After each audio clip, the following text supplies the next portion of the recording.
I really just started thinking more and more about how insane it is that we're basically, as human beings, we play follow the leader. But there's no leader. We're all pretending that we know what life is all about, where life is going, where this country's going, and where the war is going. We all want to pretend that we know this is a great candidate or this is a great direction for our country. But the reality is we know so little, it's shocking.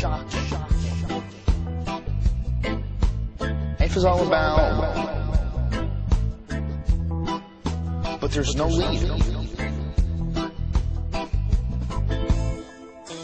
How do we not know that there are an infinite amount of things happening around us all the time that we do not have the senses for? There's all sorts of evidence in other animals and other life forms that they don't have the sense to detect us. Plants don't seem to me to be able to detect the fact that we're going to chop them down. How about ants? You ever wave your hand over a bunch of ants? They have no fucking idea you're even there. You know, until you step on them, they have no idea you're even there. You know, how do we not know that we're just like that? There's something around us all the time that we just can't detect. I think that our main problem as human beings is that we are in a stage of evolution, and we're in an adolescent stage, and we are certainly passing where we used to be, and our potential for evolving above the basic fight or flight instincts, and our potential for evolving above just animal brutality and anger and jealousy and all these things that we think that we need in order to compete and survive. It's like we have this potential.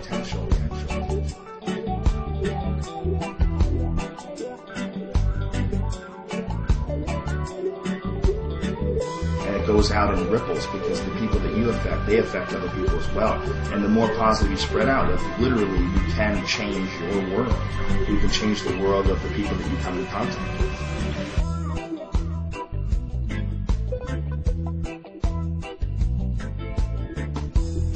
Change your world. Physically, how we have developed and evolved, we haven't evolved that much over the last, few thousand years, but technology has just gone through the roof. It's gotten to a crazy place where we have this unbelievable control over our environment, the ability to construct giant buildings and send photos through the air. I mean, it's a very, very heady thing, and I think it would take an incredibly enlightened society just to deal with what we're capable of right now, never mind what's coming in the future as this, exponentially increasing technology, the advancement, the innovation. It's all coming at this incredibly rapid pace. And, physically, we're the same. Emotionally, we're still tribal monkeys. A lot of scientists believe we won't get to a type 1 society, meaning a society that survives and gets off planet, that we're probably going to destroy ourselves. They say that is the number one way that they can show that there is some sort of a connection between human beings telepathically, is the ability to recognize when someone's staring at you. They've done scientific studies on that, and they've proven beyond a shadow. Look, 100% of the time when I'm in a restaurant and I feel somebody staring at me, especially if it's with bad intent, or some redneck doesn't like me or something, I'll feel it and I'll turn around and they'll be going, and they'll go. Yeah, that's a weird thing, isn't it? It's a weird thing that we can detect that. And I think that is just, look, at one point in time, we couldn't communicate. But if you believe in evolution, you have to believe that at one point in time, we were monkeys that just grunted and made noises and swung from trees. And then something happened where we went from that to where we are now, where we figured out not just one, but dozens and dozens of systems of communication all over the world, where we write little symbols that mean certain things, and we can say noises with our mouth, and we understand what we're trying to say because of that. I mean, that alone, that incredible ability to communicate.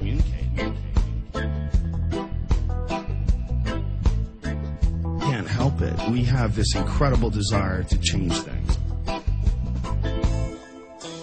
Like Yellowstone. They've just figured out, within the last decade, that Yellowstone is this gigantic caldera volcano that's 600 kilometers across. And every time it's like a continent killer. It blows every 600,000 to 800,000 years, and it kills everything on the continent. And it happened 600,000 years ago.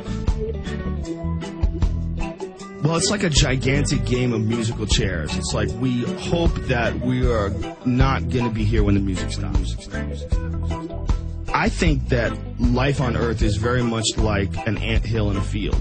You know, the ants in that anthill, they have known nothing other than that anthill. They've only been alive for a couple weeks. As long as they've been alive, that anthill's been there. And that anthill sustains them all, and they think this is just how it always is. And then some little kid walks by, sees that anthill, and stomps on it. One day, just out of the blue. And everything changes forever.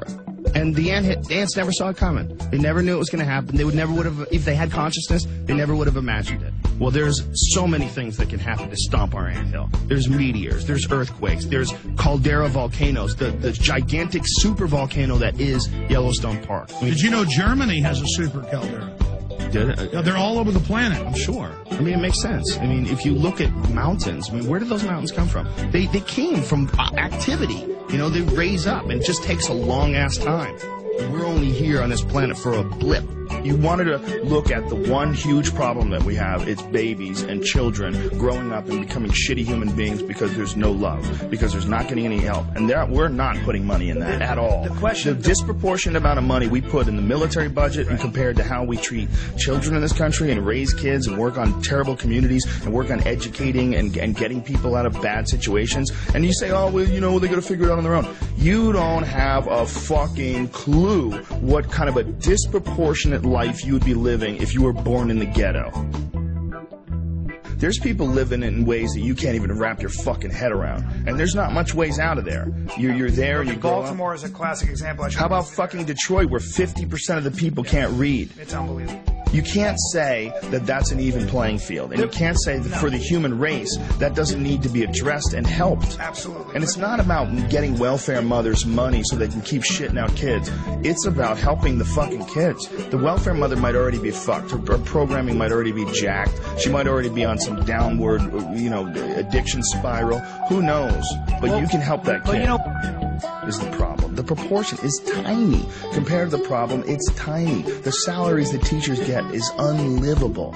And that is a really important part of being a human being. If you look back on your teachers that you had and how much they influenced you and how much power they have over you, this is the person that stands in front of the class and tells you how the fucking world works. An even trickier element, there's this fucking weird escape clause where you can become famous for nothing and then you get millions. There's no lead. We're probably going to destroy ourselves.